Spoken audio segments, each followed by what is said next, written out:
Welcome to the IND podcast. I'm your host, Dennis Dunicic. Now, before we begin today, I want to remind you to join our growing international community by subscribing to this channel and being an active member of our community. Now, let's get right into our main story today, which, open disclosure, is involving the Russo-Ukrainian crisis. Now, this crisis and this diplomatic disagreement and conflict that we've been focusing on for the last week and a half may seem redundant, and our reports may seem redundant, but this event is extremely important.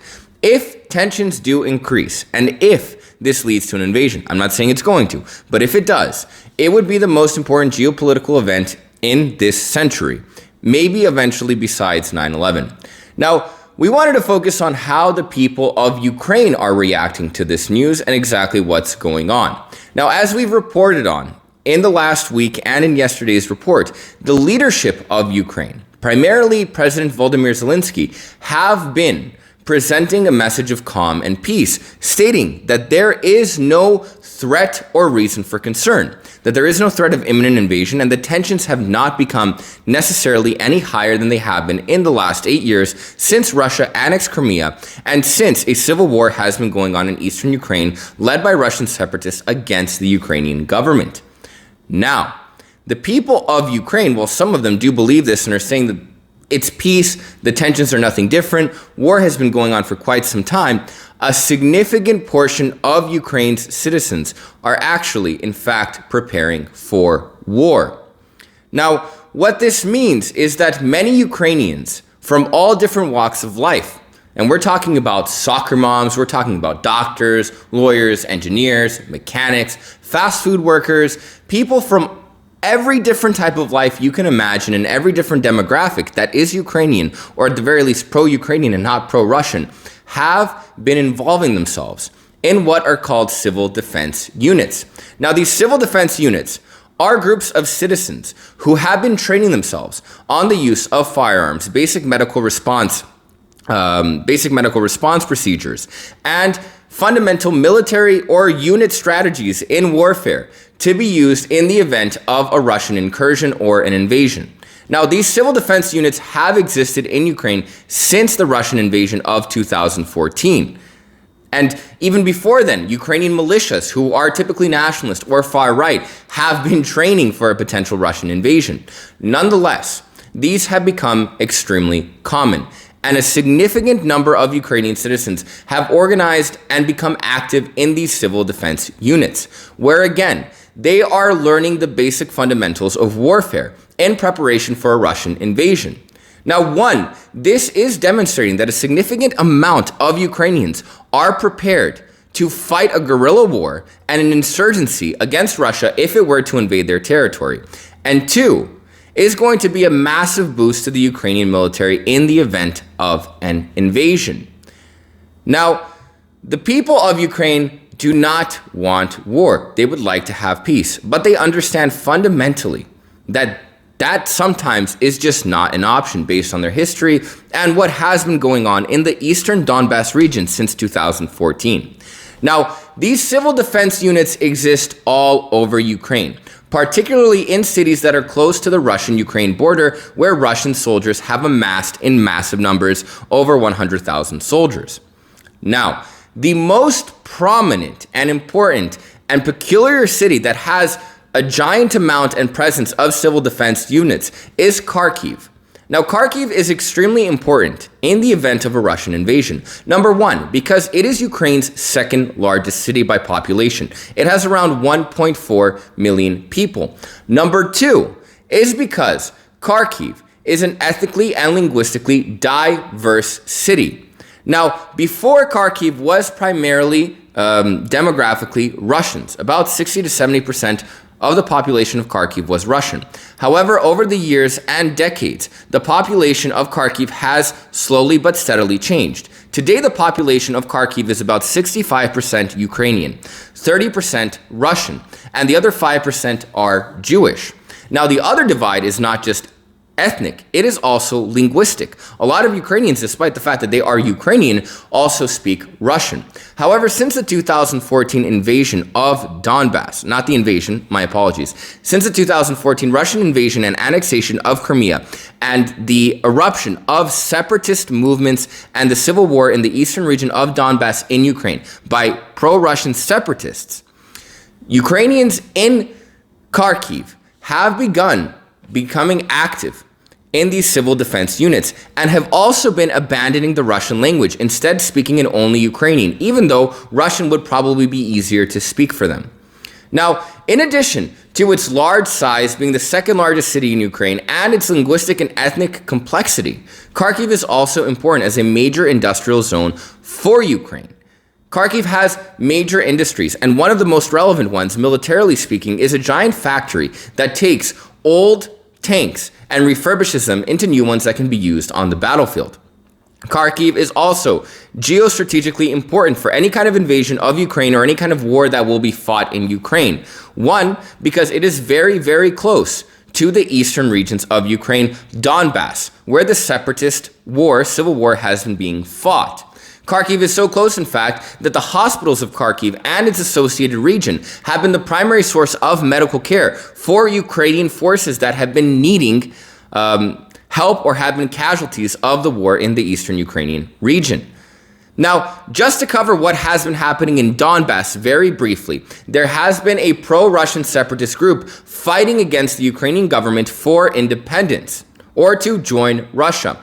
Now, this war has cost 14,000 lives, though it should be noted that the vast majority of these 14,000 deaths, 3,000 of which have been civilians, occurred between 2014 and 2015, right when the war started.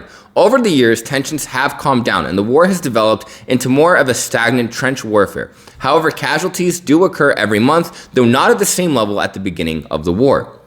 Basically, because of their proximity to the eastern region, which has been in a civil war over the last 8 years, the people of Kharkiv are prepared for a potential invasion and are prepared for war. Now, generally speaking, across the rest of Ukraine, different intelligence agencies have been doing polling and research, and it has been found that a significant amount of Ukrainians are ready to fight for their country and are prepared to fight a Russian invasion. Many of these people have already begun to be active in these civil defense units, which has prompted many Western countries, particularly the United States, who is essentially the leader of the North Atlantic Treaty Organization, during this geopolitical conflict with Russia, which could potentially result in the invasion of Ukraine, to begin mulling over the idea of taking their intelligence agencies and assisting these civil defense units.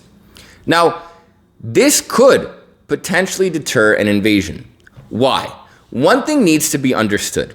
Today, there are many different types of warfare, but primarily the two different types are symmetric warfare and asymmetric warfare. Symmetric warfare is what is fought between two traditional, typically national military forces. So a symmetric war would look like Russia invading Ukraine and fighting the professional Ukrainian military. And while the professional Ukrainian military is nothing to laugh at or shake a stick at, it is in fact one of the largest, most well-trained and well-armed militaries in the world and absolutely Europe, compared to Russia's military, which is one of the world's military leaders. It is not able to compete. Russia's military is much larger, it is much more powerful, it is better trained, it is better armed, and they are more prepared for a professional invasion. It would be a tall order, but not impossible, and it could be done efficiently and quickly. Russia's defeat of the Ukrainian military. That is not something that would be overly complicated or too difficult to expect of the Russian military. Well, that is not something to be afraid of from Russia's perspective. What can be much more complicated is asymmetric warfare. Now, asymmetric warfare is a type of war that is fought between one large military force that fights with typically traditional military tactics, right? So we're talking about invasions, attacks, pushes forward, etc. But they are fighting against a group of either guerrillas, rebels, people that are fighting from the shadows that do not have the same amount of resources to be able to fight on the same level as the larger nation. But they are fighting more insidiously and inherently. And these tactics that they use are guerrilla tactics. They hit and run. They hide in the shadows. They go underground. They go into the forest. They go into the woods. And funnily enough, despite what common instinct would say, asymmetric wars, as history, at the very least modern and contemporary history have shown us, tend to be won by the so-called underdogs. Good examples of asymmetric wars being lost by great powers are the recent United States-led NATO alliance occupation of Afghanistan, which the US completely lost to the Taliban. Another good example is the Soviet Union's invasion of Afghanistan, which it lost to the Mujahideen. Another good example is the United States invasion of Vietnam, which it lost to the Viet Cong. And we can go on and on and on and on and on and on. But the reality is asymmetric wars are actually easy to win, right? The United States didn't really lose the war in Afghanistan. The US entered Afghanistan, took out the government in power, and instituted its own kind of government. Russia did the same thing in Afghanistan. But the problem is creating a long-term strategy to be able to successfully pull out with a partner in place that is going to be pro-Russia or pro-US, whoever is doing the invading. Now, the only way to really win an asymmetric war is, and people don't like to talk about this, but this is a fact, the only way to win an asymmetric war, because of its inherent nature, is to eliminate every single person fighting the war against those soldiers. And it needs to be understood that in asymmetric warfare, rebels and guerrillas do not wear typical uniforms, and the line between civilian and guerrilla and rebel or insurgent becomes extremely blurred. So really, the only way to win an asymmetric war is to commit ethnic cleansing, to eliminate every single member of the group that is fighting against the invading nation's interests. Now, obviously, even Russia is not going to commit an act such as ethnic cleansing or a genocide against Ukraine. Historically, it has, but it would not do it in the contemporary age. It would lose Russia the few allies that it has left on the global level. So the reality is that if a threat and a potential insurgency against what should be a quick Russian invasion to remove Volodymyr Zelensky, to remove Ukrainian President Volodymyr Zelensky, if this invasion would instead be turned into an occupation, Russia could become significantly deterred at moving into Ukraine. Now, these civil defense units have been training since 2014, and many Ukrainians are active. So the numbers are there, and the will is there, and the knowledge is there. However, these civil defense units can become much more powerful and a much larger threat if they were to be provided theoretically with the support of, let's say, the United States Central Intelligence Agency, with financing, with firearms, and with training. This would make them a formidable force that would actually make Russia think twice about invading Ukraine. And if there is an invasion, the key city to watch will be Kharkiv.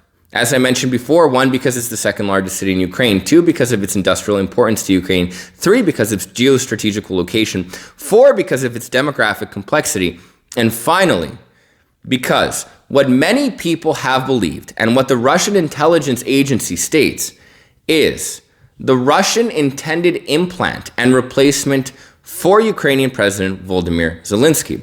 Now, Volodymyr Zelensky is a very prominent Ukrainian politician. He's obviously the president of Ukraine, but he is pro-Western, pro-European Union, and pro-NATO. Russia does not intend to invade and occupy Ukraine and make it a republic of Russia. That is not Russia's intention. What Russia does want, however, is for a pro-Russian leadership to be in place of a pro-European or pro-NATO leadership, someone that will work in accordance to Russian national security and foreign policy interests. And the man that many do believe is the one that they want to place in this position is Yevgeny Murayev, who is a Ukrainian politician that has also owned many different media outlets that have been extensively pro-Russian. Now, the Russian government has completely denied these allegations, and Yevgeny Murayev himself has stated that he's not involved with the Russian government, though he is sympathetic towards them. He could potentially be one of the replacements for Volodymyr Zelensky. And his base of operations is in Kharkiv. So that will be the main city to watch. a city that has a large amount of citizens and civilians prepared to fight and defend their homeland. And the West is being presented with a very good opportunity here. Now, in terms of an actual invasion happening, it is still unlikely. It seems that diplomatic concessions are being prepared to be made on both sides. But if the West and the United States and NATO wants to have a more favorable negotiating leverage standpoint, what it can do is finance, train, and arm these civilian defense units. Now, that can be problematic. Typically in war, it is not a good look or good optics to have citizens and civilians fighting professional soldiers. Typically, that's a tactic used by dictatorial regimes, etc. But what needs to be understood now is what is at cost, and that is the geopolitical balance of the world and US and Western interests, which the US and the West have a right to act on, just as Russia has a right to act on them. Now, I do want to end this report by stating, and I don't want anyone to call me out on this, some of these civil defense groups and some of the private militias that have been organizing to fight a potential Russian invasion are, let's say, problematic. A lot of them are extremely nationalistic. Some people would even say that they're pro-Nazis or neo-Nazis. Is this true? Probably yes.